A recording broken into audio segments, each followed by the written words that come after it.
They will cuck for it in that case too. Now, that being said, recent events, as I said, also show the failures of the right. Now, where is that true? Well, these recent record breaking temperatures across Western Canada. The previous record for the highest temperature ever in Canada was in 1937, also in the West, and it was 44 degrees Celsius. The new record is now 49.6 degrees Celsius, over 5 degrees higher than the previous one. And it wasn't just on one day. There was at least 3 or 4 days where we saw temperatures in the high 40s in certain regions of British Columbia. This is insane. This is unprecedented. And this is not natural or normal.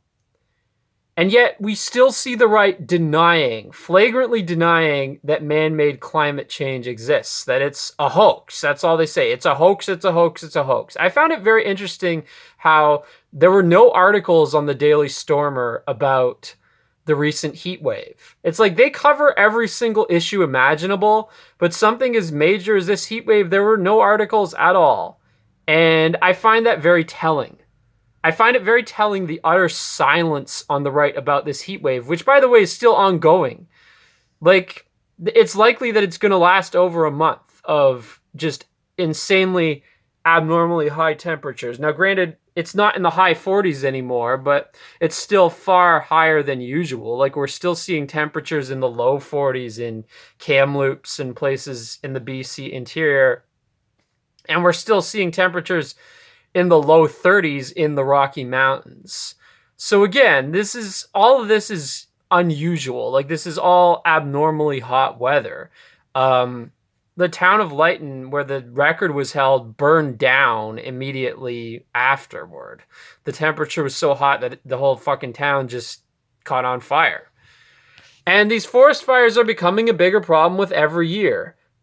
Just as 2020 was the hottest year on record across the globe, it's like that 2021 will beat it. And with hotter weather comes more forest fires and more hurricanes and more other ecological catastrophes. It's not just a case of, oh, the weather's getting a bit hotter. It's a case of the weather's getting a bit hotter, and as a result, there's going to be all these other natural disasters happening that are a result of that. And yet people on the right are still acting like this is no big deal. Like, you know what? I'm going to say it flat out. At this point, I think climate change is a more existential threat than white genocide. I think both are an existential threat, but I think climate change is ultimately the bigger threat because I think that could literally wipe out all of humanity. Whereas white genocide, it'll be awful, but I think there'll at least be, some form of humanity still left. Like maybe if we get lucky, there will be some sort of functional Hapa nation or East Asian countries still existing. But, I mean, granted, the majority of the world will look like fucking, northern Brazil. But, I mean, at least there'll be, maybe if we're lucky, Japan might still be okay. And a few other parts of the world, maybe even in Western countries, there'll still be a semi-functional Hapa upper middle class, barely holding things together. With climate change, on the other hand, the world is totally fucked. Like, we could be talking eventually extinction level. If it accelerates because of the permafrost melting and releasing methane gas, that's the really scary part. All the permafrost in Siberia and other places like that, that could be it could accelerate, okay? I mean, granted, maybe this is unlikely, but there have been some scientists who've speculated that, we could be looking at, a Venus tier scenario within the next few hundred years. Like, the Earth will be basically like Venus is now. So, completely uninhabitable and temperatures that would kill you immediately. Now, is that likely to happen? Maybe, maybe not. That could be just the worst case scenario, and it could be an unlikely scenario. But what is definitely likely to happen is more forest fires, more drought, more hurricanes, Now, apparently, with climate change, again, there's these weird patterns where some regions are becoming drier and other regions are becoming rainier. Like here in Ontario, it's just been it was like there was like drought in June, and now there's like rain every single day in July, which is unusual. And again, I'm not trying to say that every weird instance of weather is climate change. Like there has been random weird weather for all of history. However, 49 degrees Celsius temperatures in British Columbia, that is fucking climate change. That is unprecedented. That is unheard of. And to say that it's not man-made, it's like, okay, if it's not man-made, then why does the increase in temperature perfectly coincide with the increase in A, global industrialization, and B, global population? If you put all three of these trends on graphs, you would see that they correlate pretty fucking closely. So again, like the right always says, nothing's a coincidence. So it's like I'm supposed to believe that this is a coincidence. No. Okay? No, this does not look like a coincidence to me. And granted, I agree with the premise that like the environmental movement is full of assholes. I agree.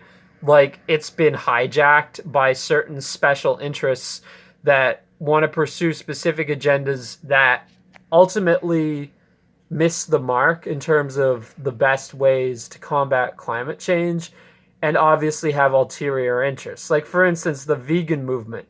They are so obsessed with meat in particular, even though in the United States it's transportation that by far is the biggest cause of carbon emissions, not meat. And furthermore, not all types of meat are equally bad. Like fruit creates more carbon emissions per capita than chicken, according to certain statistics I've read. Now, obviously, there's contradictory statistics on all these things, but my point is, yeah, okay, I understand disagreeing with certain aspects of the mainstream environmentalist movement. I disagree with certain aspects of them, for sure, but denying climate change is not the right way to go about it. Like to say that, oh, there's no such fucking thing as climate change.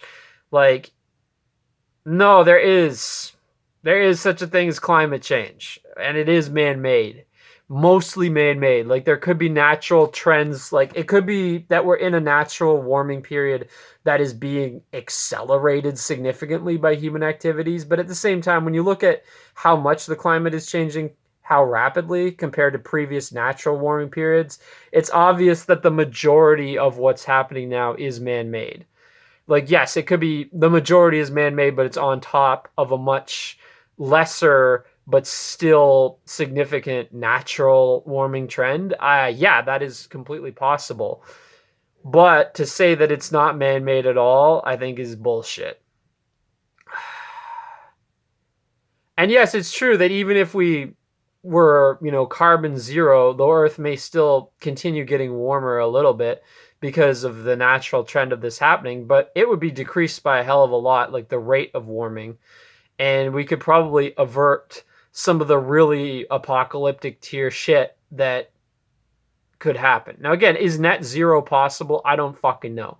But we could definitely be doing a lot better than we're doing right now. And honestly, like, a lot of people just seem to not give a shit. Like, I see SUVs everywhere these days. It's like everybody feels the need that they need to have one. And the right are the ones constantly denying, like constantly saying there's no such thing as man-made climate change. It's a hoax. It's a hoax. Yeah, it's a hoax. But no, tell that to the people in fucking Lytton, BC, whose town burned down, that climate change is a fucking hoax. Like, and how many beautiful forests are going to be ruined by this, How many places like the one in this painting reproduction that you're seeing right now, how many of those types of forests are going to be ruined by this shit? A lot, frankly. So, I don't know. Like right now, I kind of hate both the left and the right. And again, as I've said before, a lot of this global warming denialism, you can trace the roots of it to basically like the Koch brothers, who were oil and gas investors, major investors in that sort of thing, who used their power and influence and money to spread these lies through the mainstream right wing. Just as the left does it, the mainstream right has done the same shit too. And a lot of the alt-right, the dissident right, whatever you want to call it, are falling for this shit. So I don't know. I'm really, really very disappointed with both sides right now. And yeah, never say that Canada's a boring place, because shit is hitting the fan here lately.